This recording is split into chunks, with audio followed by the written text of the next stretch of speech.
विश्वास। मुख्यमंत्री माझी लाडकी बहीण योजनेला राज्यामध्ये चांगला प्रतिसाद मिळत असल्यानं विरोधकांची पोटदुखी झाली असल्याचा घणाघाती आरोप महिला आणि बाल कल्याण विभागाचे मंत्री आदिती तटकरे यांनी केला आहे।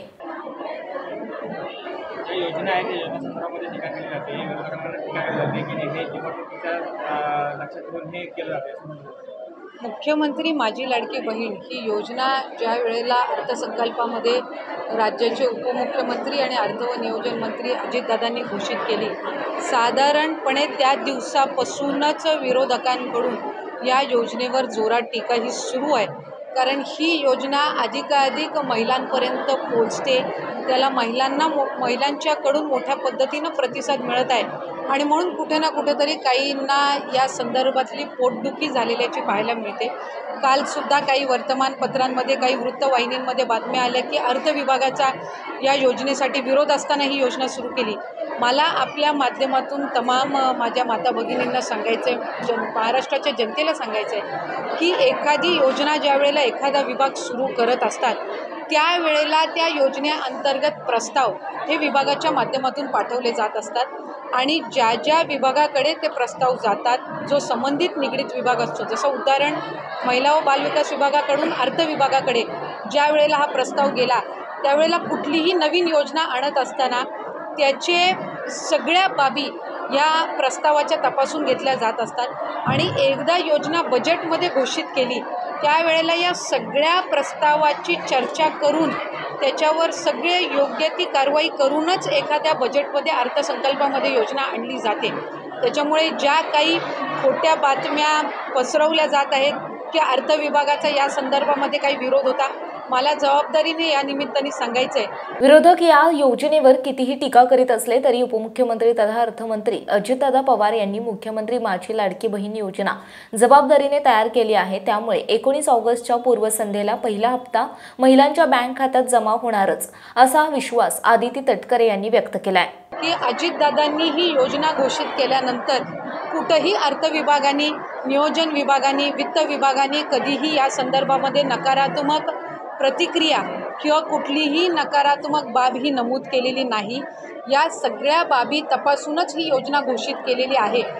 आम्ही ज्या वेळेला विभागाकडून ही योजना प्रस्तावित केली त्यावेळेला आम्ही वयोगट 21 ते 60 असं प्रस्तावित केलं होतं, पण ज्या वेळेला अर्थ व नियोजन मंत्री दादांकडे या योजनेसंदर्भातली बैठक झाली त्यावेळेला 21 ते 60 वरून ते 65 वर न्यावं ही सूचना अजितदादांनी दिली होती। त्यामुळे जर त्यांचा नकारात्मक या संदर्भातलं कुठलं मत असतं तर त्यांनी वयोगट वाढवण्याची सूचना कधी दिली नसती।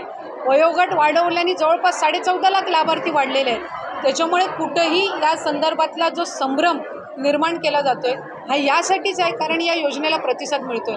जर राज्यातल्या माता भगिनींना दर महिन्याला 1500 इतका लाभ होणार असेल तर कोणाला त्याचा आक्षेप असण्याचं किंवा पोटदुखी असण्याचं कारण नाही, कारण ही योजना अतिशय जबाबदारीने महायुतीच्या सरकारने आणलेली आहे। मुख्यमंत्री एकनाथजी शिंदे साहेब, उपमुख्यमंत्री फडणवीस साहेब आणि उपमुख्यमंत्री अजितदादा बारकाईनं या योजनेच्या बारीक सारीक गोष्टीवर लक्ष ठेवून आहेत आणि 19 ऑगस्टला रक्षाबंधनच्या पूर्वसंध्येला आणि त्याच्या मुहूर्तावर आम्ही याचा पहिला लाभ जो वितरित करणार आहोत या संदर्भातली घोषणासुद्धा तिघांनी केलेली आहे। त्याच्यामुळे ज्या गोष्टी पसरवल्या जात आहेत या विनाकारण पसरवल्या जात आहेत, लोकांमध्ये संभ्रम निर्माण करण्याचं काम सुरू आहे। विरोधकांना असं वाटतंय की याला लाभ मोठ्या प्रमाणात मिळत आहे। सर्वात जास्ती योजनेसाठीचे कॅम्प्स हे विरोधक स्वतःच्या मतदारसंघामध्ये लावत आहेत। त्याच्यामुळे त्यांना माहिती आहे की माता भगिनींचा चांगला प्रतिसाद या योजनेला मिळतोय, म्हणून सुरुवातीपासून या योजनेवर टीका सुरू आहे। पण 1 कोटीपेक्षा अधिक अर्ज हे आम्हाला या योजनेअंतर्गत परवाच्या दिवशी प्राप्त झाले। रोज 7 ते 7.5 लाख अर्जांची नोंदणी होत आहे। याचा अर्थ असा की माझ्या माता भगिनींचा सकारात्मक प्रतिसाद आहे। माझ्या राज्यातील भगिनींना या लाभाच्या संदर्भातली उत्सुकता आहे। त्यांना 1500 रुपयाचा निधी हा त्यांच्या वैयक्तिक अकाउंटला त्या ठिकाणी मिळणार आहे। या गोष्टीचा आनंद त्यांना आहे आणि कुठं ना कुठं तरी काही विरोधकांना तो बघवत नाही। महायुती सरकारने आणलेल्या या सर्व योजनांना चांगला प्रतिसाद मिळत आहे असं राज्यमंत्री आदिती तटकरे यांनी सांगितलं आणि येणाऱ्या विधानसभा निवडणुकीत पुन्हा आम्हालाच संधी मिळेल असा विश्वास व्यक्त केला। उमेदवारांना मिळणारा जो प्रतिसाद आहे, आमदारांना मिळणारा प्रतिसाद आहे, हा जवळून सर्व विरोधक पण पाहत आहेत. आज ज्या योजना त्या ठिकाणी महायुतीच्या सरकारने आणलेल्या आहेत, मुख्यमंत्री एकनाथजी शिंदे साहेबांच्या नेतृत्वाखाली, दोन्ही उपमुख्यमंत्र्यांच्या नेतृत्वाखाली, कुठं ना कुठं तरी सगळ्यांना माहिती आहे की याचा प्रद हा खूप चांगला मिळत आहे. आणि म्हणून अशा पद्धतीच्या काही ना रोज प्रेस कॉन्फरन्सच्या माध्यमातून खोटा फेक नरेटिव्ह सेट करण्याचं काम विरोधकांकडून सुरू आहे. संघटना महायुतीची चांगल्या पद्धतीनं वाढत आहे. आम्हाला सगळ्यांना खात्री आहे की पुढं सुद्धा महायुतीच्या सरकारनं निश्चितपणाने महाराष्ट्रातले नागरिक हे पाठबळ देतील. शेवटचा प्रश्न आहे. काल पूर परिस्थिती वाढवणे आपण स्वतः बघितलेली आहे. पूर्ण पाण्यामध्ये जाऊन आपण परिस्थिती बघितली. कोकणात रत्नागिरी जिल्ह्यामध्ये सुद्धा नव्यानं बांधलेले पूल आहेत ते खचलेले आहेत. घाटामध्ये रस्त्यांना तडे गेलेले आहेत. परशुराम घाटाची अवस्था बेकार. जेव्हा अशी आपत्ती येते तेव्हा संपूर्ण कोकणातलं जनजीवन विस्कळीत. हजारो करोड खर्च करून कोकणवासियांसाठी हा त्रास का?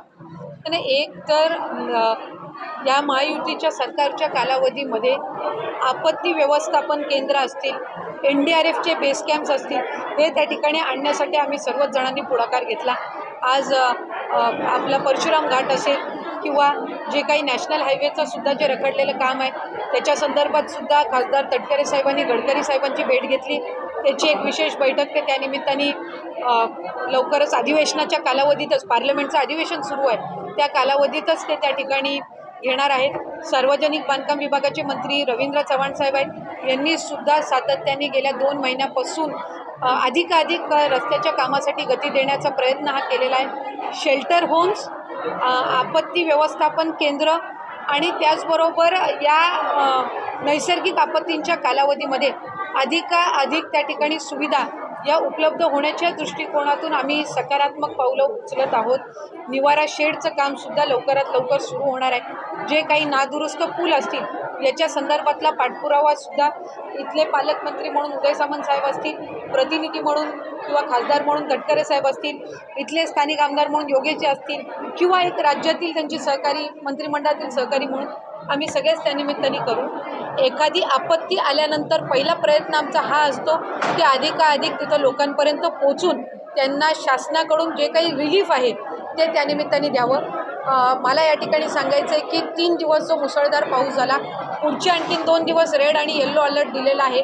नागरिकांनी सतर्क राहावं. पंचनामे करण्याचं काम हे कालपासूनच सुरू झालेलं आहे. त्यामुळे 48 तासाच्या आत पंचनामे पूर्ण करण्याच्या सूचना या आम्ही प्रशासनाला दिलेल्या आहेत. संबंधित जिल्हाधिकारी आहेत दोन्ही जिल्ह्यांचे, यांना सुद्धा त्यानिमित्ताने सूचना दिलेल्या आहेत. त्यामुळे पंचनामे करण्याचं काम हे या पुढच्या 48 तासामध्ये पूर्ण होईल.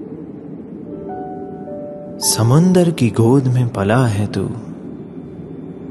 अंगड़ाई लेते ही लहरें शुरू, आज यौवन की मस्ती छोड़, ले चलता हूं तुझे एक नए मोड़, आजा तुझे माँ पुकारे अब, छेड़ देते हैं बीच से कुछ शरारत हंसी, गले लगा ले उसे ए फकीर, इंतजार कर रहा है तेरा तो, चल दे देते हैं उसे फसल की खूबसूरती तो, आजा तुझे माँ पुकारे अब, उन्हें भी देनी है एक नई पहचान, आजा तुझे माँ पुकारे अब। फिनोलेक्स पाइप्स, पहुंचाए पानी को अपनी माँ के पास। महाराष्ट्रातील तसेच कोकणातील महत्त्वाच्या बातम्या पाहण्यासाठी कोकण 24 तास न्यूज चॅनलला YouTube वर सबस्क्राइब करा आणि बेल आयकॉन प्रेस करा.